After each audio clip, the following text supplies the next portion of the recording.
guys, welcome back to my channel. For today's video ay ito lang talaga, gusto ko lang talaga bigyan ng reaksyon at ibigay ang opinion ko sa ginagawa ng DSWD dito sa mga charity vlogger na ang hangad lang ay tumulong. Pasensya na kayo, nandito ako sa sasakyan kasi medyo maingay ang aming kinalalagyan at nandito ako sa probinsya. So, hindi naman kumbaga magmula pa kay Sir Bench TV. Siguro na sa mga matagal nang nakasuporta kay Sir Bench, hindi yan lingid sa kaalaman nyo na inatasan din siyang itigil ang pagkupkup doon sa mga nare-rescue niya na mga homeless, mga kababayan natin na napababayaan ng kanilang pamilya. Hindi naman natin yan masisisi dahil lalo't lalo na kung kulang sa suporta or walang-wala din ang pamilya. Gustuhin man nila na ipagamot or kupkupin, ayusin, hindi nila kaya dahil salat sila sa kabuhayan. At ito, kaya naman ako parang hindi ko na napigilan sa tinagal-tagal ko ng paghanga or panonood, pagsuporta dito sa mga charity vlogger na to na ganito ang advokasya. Hindi ko na mapigilan dahil din sa nangyari sa panig ni Daddy Frankie. Diba?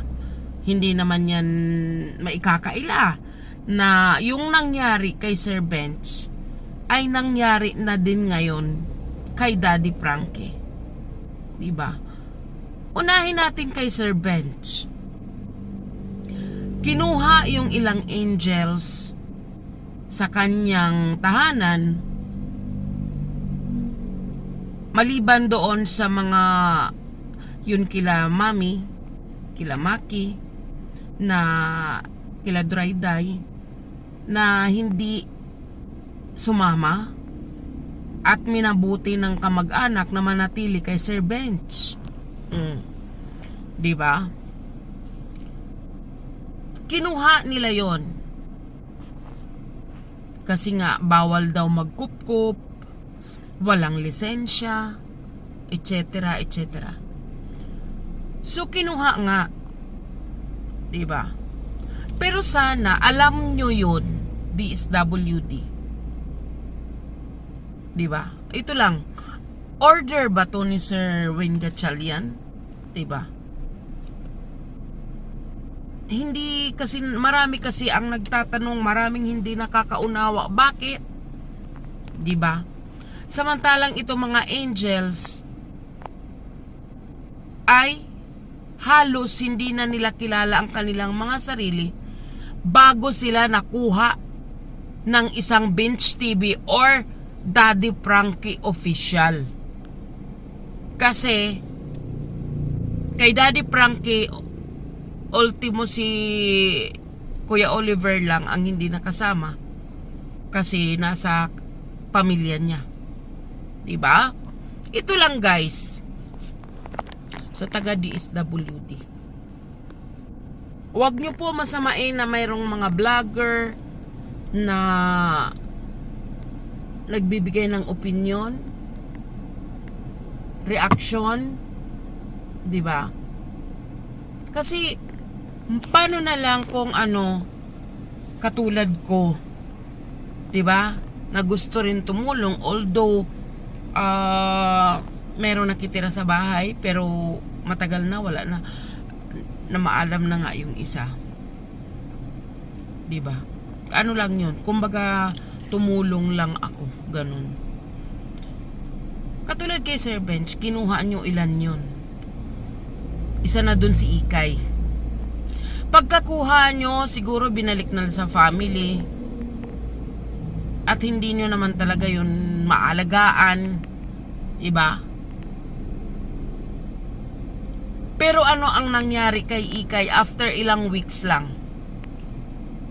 Balik gusgusin, balik madungis, natutulog sa gilid ng kalsada. Diba?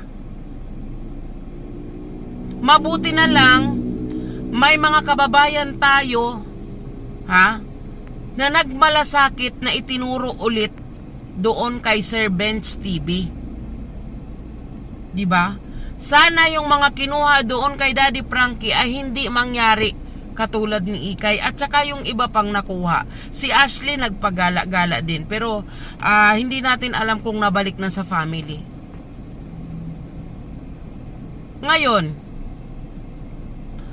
kung alam nyo pala na bawal pala magkupkup, bawal tumulong, bawal tulungan yung mga tao sa lansangan na pagala-gala na halos hindi na nakakakain. Ang mga buhok halos ilang kilo na sa bigat dahil sa putik na ganon-ganon. At like kay Kuya Oliver din na sa pangalaga ni Daddy Frankie, ilang taon nakakulong yun. Hindi yun lingid sa kaalaman nyo. For sure, may nakapagsabi nun. Diba?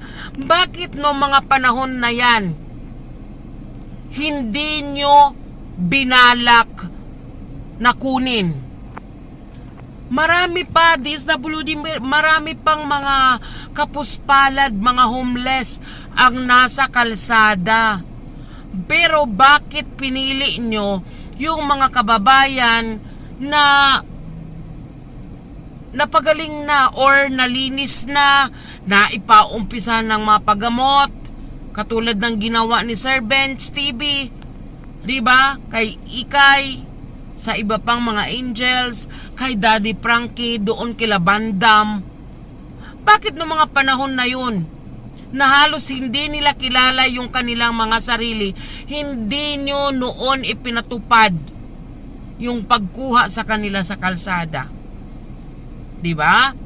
Para maranasan nyo kung ano yung hirap. Diba? Kung ano yung kinakaharap na pwedeng mangyari sa mga sarili nila, sa mga nagre-rescue, na pwede silang masaktan, pwede silang mahawaan ng sakit kung meron man. Dapat ganun ang gawin nyo. Hindi kung kailan magaling na, hindi kung kailan malinis na, saka nyo pag-iinteresan kunin. Diba? Hindi na namin maintindihan mga kababayan, hindi na namin maintindihan mga kapwa Pilipino kung ano ba talaga ang gusto nyo. Itong mga taong ito na ang hangad lang ay tumulong, yun pa ang pinagkakaitan nyo. Hindi ba mas maganda na itong mga taong ito nakakatulong sa inyo dahil hindi nyo naman talaga nagagawa lahat Kay Daddy Frankie or kay Sir Bench, 24/7 nakatutok sila dito sa mga taong tinutulungan. Tapos ito ang ginawa. Sana yung mga kinuha kay Daddy Frankie, kasama yun si Tata, yung matanda na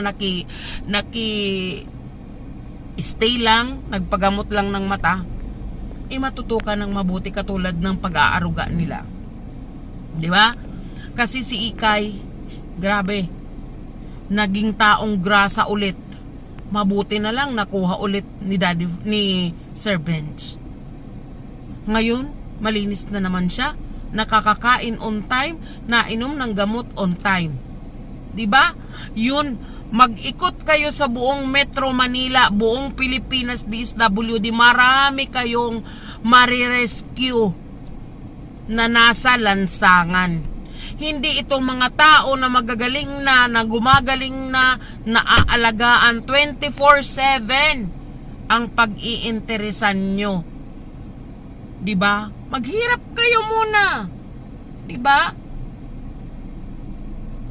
I-experience nyo yung katulad ng ginawa nila, katulad ginawa ni Daddy Frankie, ni Sir Bench, yung kay Daddy Frankie, yung kay Sir Oliver na halos 20 years nakakulong, naliligo sa sariling dumi, pasintabi sa mga kumakain. Mga nirescue ni Sir Bench na mga taong grasa na. Ganon ang gawin nyo. Mas kapanipaniwala pa yun. Diba? Kaya nga Sir Gatchalian, sana po, diba, mabigyan nyo ng pansin at mabigyan nyo ng pagkakataon itong mga taong ito na may mabubuting hangarin para makatulong sa kapwa Pilipino na mga pinagkaitan na ng pagmamahal.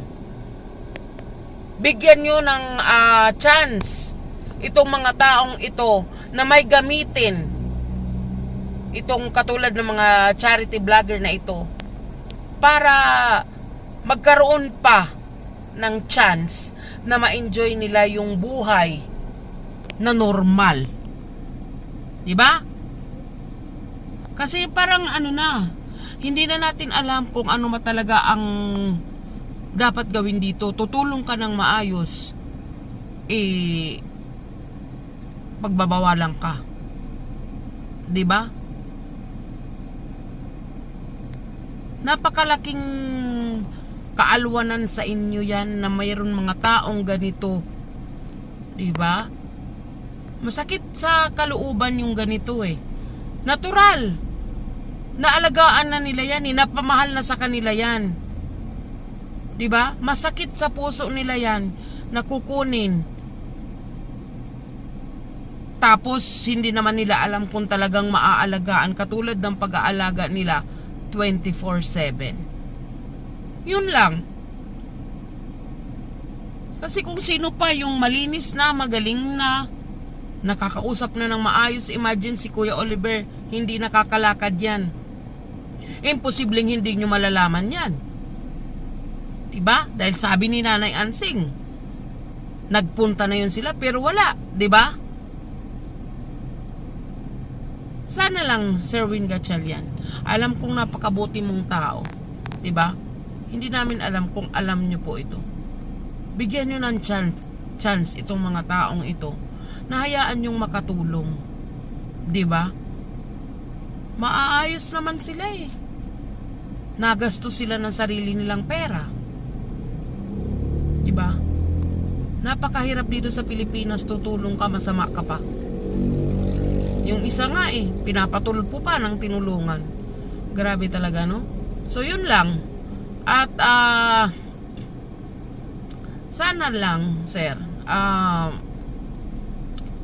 wag nyo po masamain kung mayroon man nagre-reaction, naglalabas ng hinanakit po, di ba? Kasi syempre matagal na kaming nakasuporta at ganito ang nangyayari, di ba? So yun lang, magtulungan na lang po tayo. God bless everyone.